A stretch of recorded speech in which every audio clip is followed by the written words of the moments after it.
I had a prison wife. My name's Marcy. I spent 10 years incarcerated in Texas prisons. During that decade, I had a few girlfriends.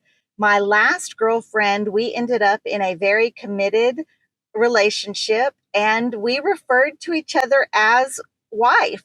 I was her wife, she was my wife, and that's kind of how they do it in women's prisons when two women are in a very committed, serious relationship. We call it wifing each other. It's a prison thing for sure.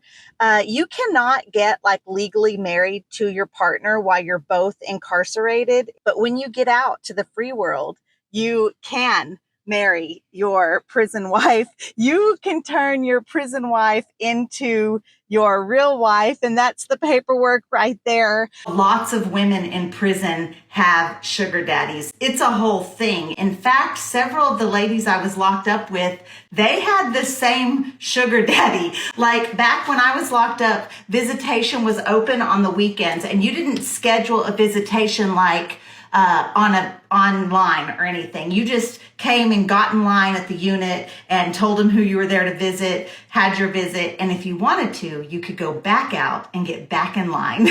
And we would see the same guys visiting several women during a weekend time. Like they would make the trip to the prison and visit everybody, all their sugar babies all at once. And these guys were frankly beneficial to the incarcerated ladies. Like they would put money on their books. They would set up the phone for them so that the ladies would have somebody to call. And they even would do things like sometimes buy their kids Christmas presents and stuff. Like that was a thing. I think that they thought that the women didn't know that they were all seeing the same guy.